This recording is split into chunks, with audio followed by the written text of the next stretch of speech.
Ever wonder how some people seem to get so much done without sacrificing everything else?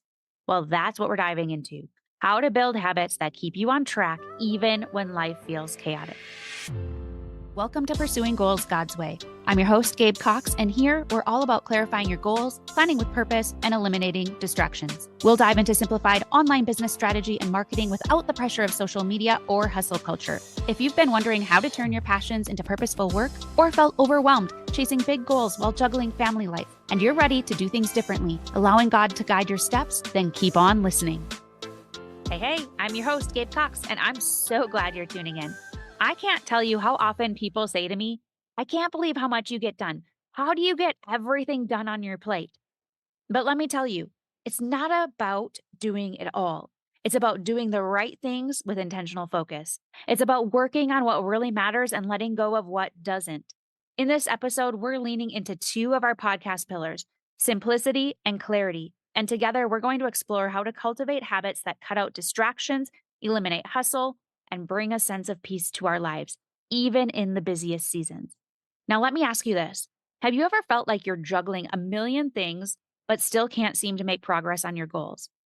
Our society tells us that hustle is the only way to reach our goals, especially for working moms balancing career, family, and dreams. But today, we're going to challenge that mindset. You can reach your goals without constant hustle. In fact, you can do it in a way that brings clarity and peace. Romans 12:2, which is also the theme verse of my business, encourages us by saying, do not conform to the pattern of this world, but be transformed by the renewing of your mind. Let's start transforming our approach to goal setting from the world's hustle driven standards to one rooted in purpose and peace. You might remember just a couple episodes ago where we began crafting a personalized goal strategy. We discussed defining goals, making a plan, and setting up routines. Today, we'll focus on taking this further with steps 4 through 7, building habits that are sustainable and aligned with God's vision for us. The fourth step to building sustainable goals is to actually step out and take action on the plan you create. Let's dive into what it means to truly take action towards your goals. Here's the thing: goals don't move on their own. We can have the clearest vision, the best plan, but until we put one foot in front of the other, we're not going anywhere. You know what they say, you can't steer a parked car. For our dreams to come alive, we need to get that car in motion. But here's the key: taking action doesn't mean exhausting ourselves. I'm not talking about massive, life changing leaps every single day. Sometimes it's the small, seemingly insignificant steps that keep us moving forward in a way that's sustainable and peaceful. I want to share a quick story with you. There are days when I feel completely drained. Long days with my kids, a full schedule, maybe a surprise challenge that just zaps my energy. On those days, it's tempting to think, I'll just start fresh tomorrow. But I've found that even one small action can make a huge difference in keeping my momentum going. One thing I do is something I call a quick start action. It's exactly what it sounds like: a small 5-minute task that's easy to do, but pushes me forward. Let's say my goal is to write a book. My quick start action could be jotting down one idea for a chapter or writing just one sentence. It might seem tiny, but over time, these quick actions add up to massive progress. So think about what a small, no pressure action might look like for you. If your goal is to exercise more, maybe today's action is simply a 5-minute walk or a few stretches. If your goal is to grow closer to God, maybe it's reading just one verse or writing down a prayer.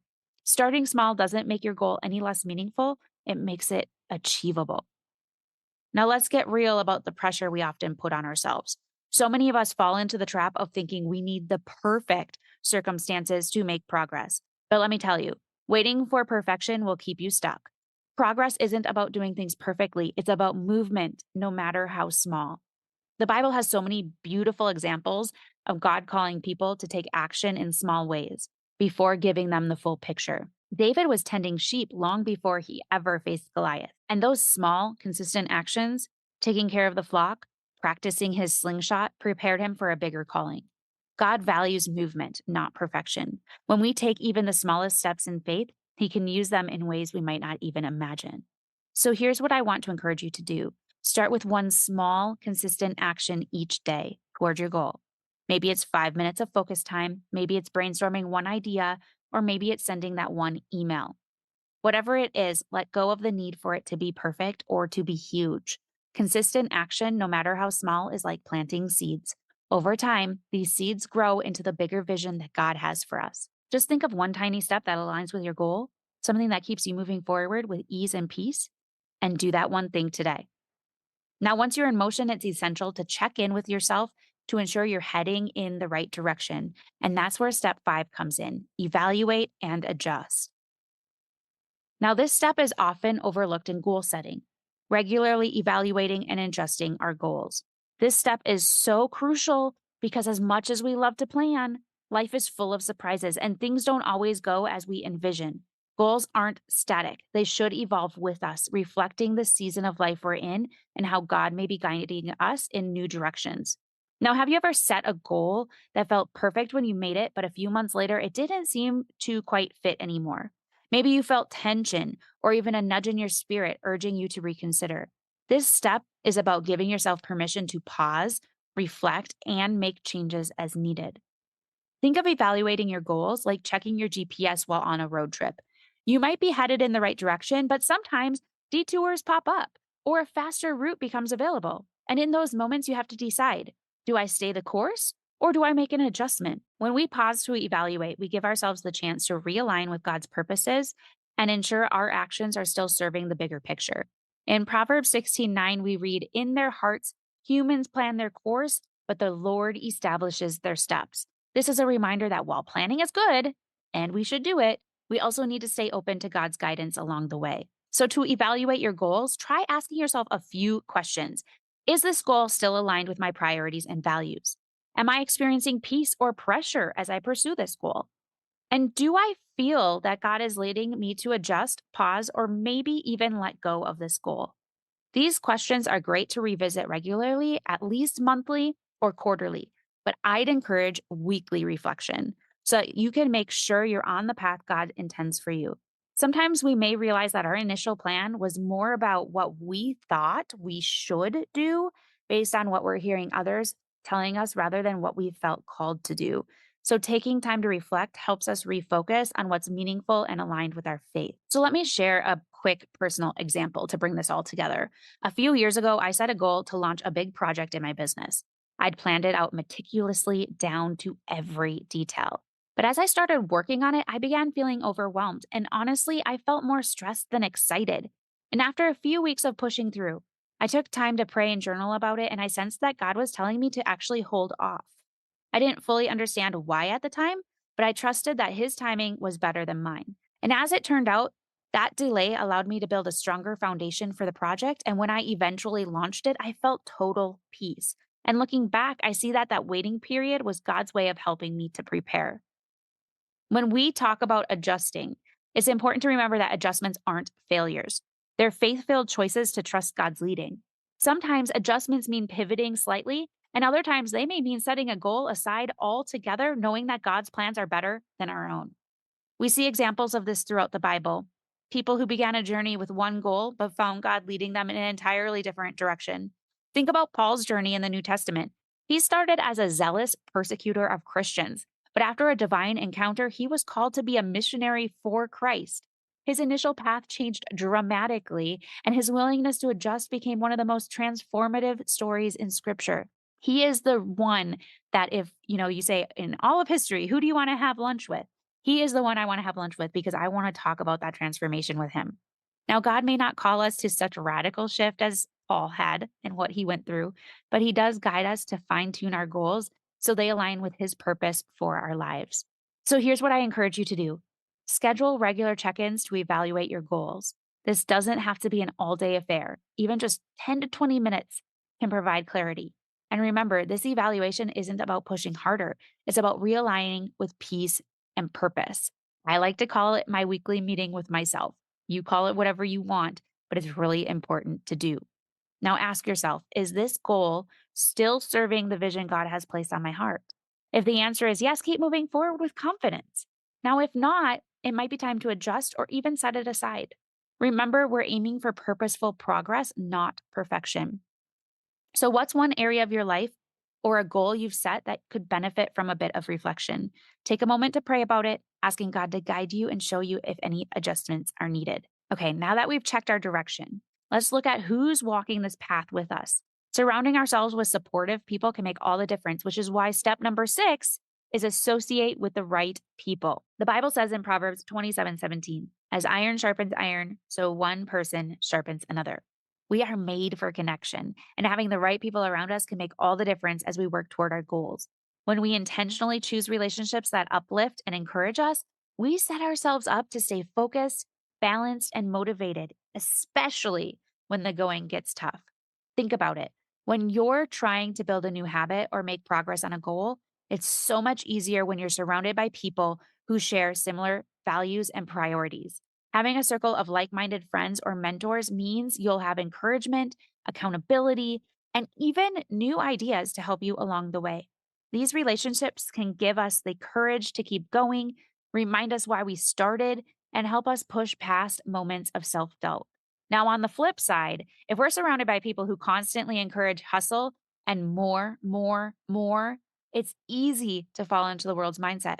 That's why I prioritize spending time with people who value simplicity, faith, and intentional living. They help me stay grounded and focused on the bigger picture, not just immediate outcomes.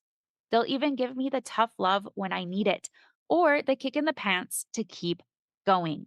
To make progress without hustle, we need to carefully evaluate the voices we're letting into our lives. So, here are a few questions to consider as you're evaluating your inner circle. Are the people around me encouraging me to pursue my goals with purpose, or are they pushing me toward hustle and stress? Do they support my vision, or do they add doubt and negativity? Are they helping me align with God's plan, or are they pulling me away from what I feel called to do? If your current circle doesn't align with your values and vision, it's okay to seek out new connections that do. It doesn't mean you have to cut people out of your life, but you may choose to limit time with those who aren't supportive of your journey. Remember, who we surround ourselves with has a huge impact on our mindset and ultimately on our ability to stick with our goals. Now, let me share a little from my own experience. When I started pursuing a simpler, no hustle lifestyle, I found it challenging to find people who understood why I was pulling back from the constant grind. Many of my friends or colleagues were in a season of pushing hard and aiming for quick success. Or honestly, we're in the hot mess mom is a badge of honor space. And at first, I felt out of place. But over time, I connected with other women who valued faith driven success, simplicity, and intentional living. And this new circle has been a game changer. These friends remind me of the importance of rest. They help me stay focused on what matters most. And they bring so much peace to my life. Having people who understand and encourage me in this approach has not only made it easier to pursue my goals, but also has brought me so much joy in the process. So, if you're looking to build a circle of support but aren't sure where to start, here are a few ideas. Number one, join groups with shared values. Find a group or community where you can connect with like minded individuals. For example, if you're seeking accountability and encouragement, consider joining our Red Hot Accountability Club.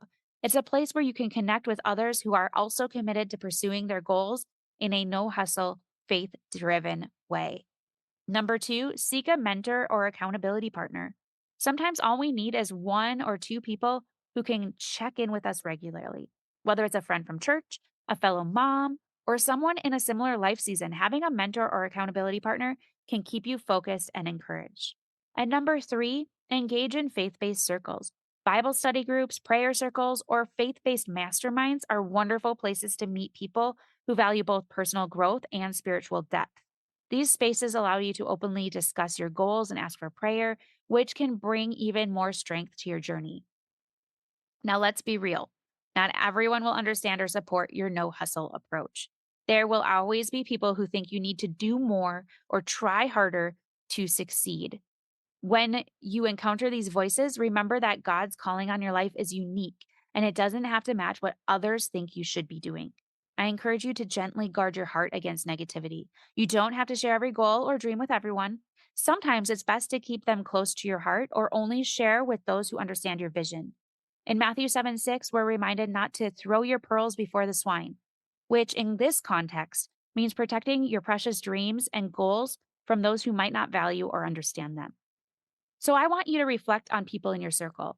Who in your life encourages you in a positive, faith driven way? Are they aligned with your vision and values? If not, seek out spaces where you'll be encouraged, like the Red Hot Accountability Club.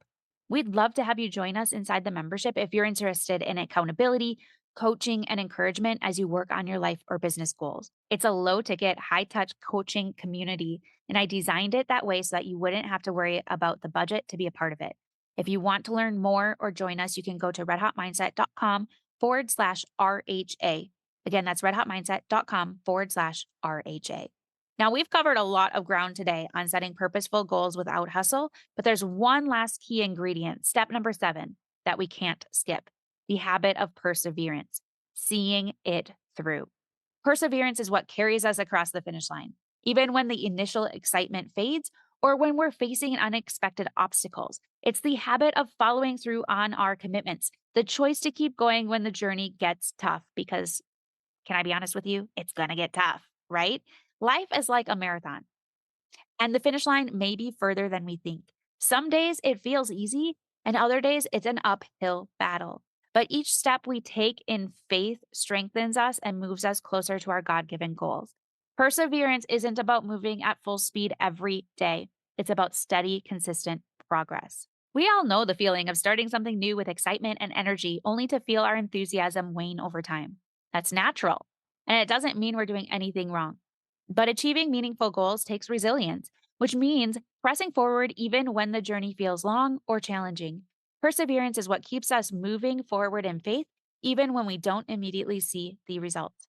James 1:12 reminds us, "Blessed is the one who perseveres under trial, because having stood the test, that person will receive the crown of life that the Lord has promised to those who love him." God uses our perseverance to build character and faith. Every challenge we encounter becomes an opportunity to rely on him more deeply. A few years ago, I set a big goal to qualify for the Boston Marathon. I know I've talked about this before. I trained for months, waking up before dawn, running countless miles, and pushing myself through exhaustion. There were many times I thought, is this even worth it? The training was hard, and there were days I wanted to quit.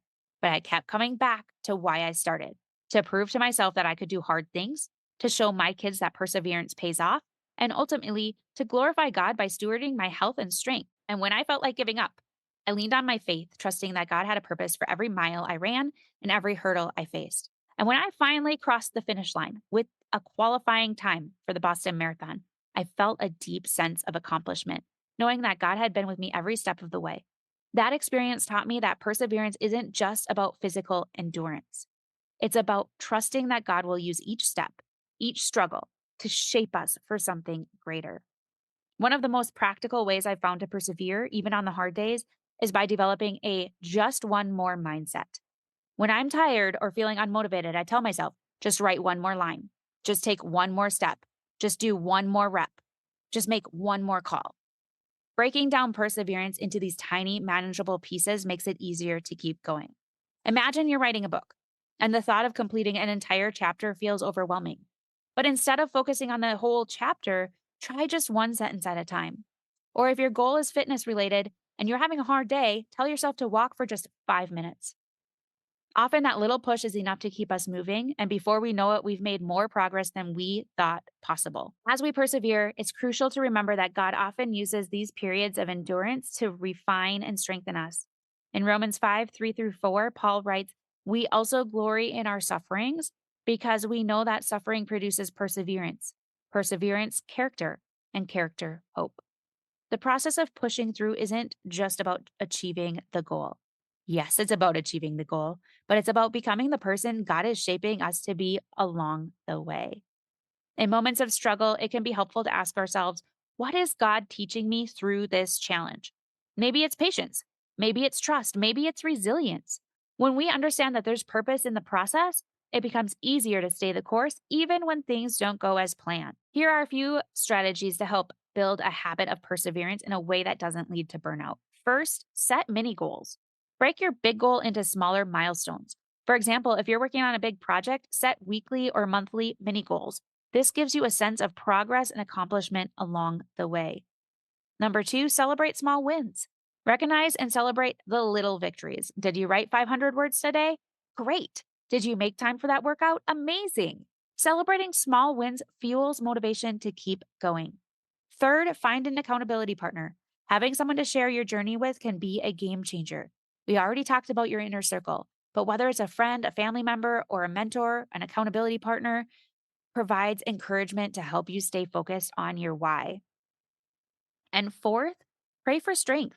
Remember that perseverance isn't something we have to muster up on our own. Pray for God's strength to keep going. Ask Him to remind you of your purpose and to give you the energy that you need, especially on the hard days. So here's your action step in all of this. Commit to a just one more mindset. Pick one small action you can take, even on the challenging days. Trust that each step you take, no matter how small, brings you closer to your goal and strengthens you in the process. What's one goal in your life that you feel called to persevere through right now? Take a moment to pray about it. Ask God to give you the strength and resilience to see it through.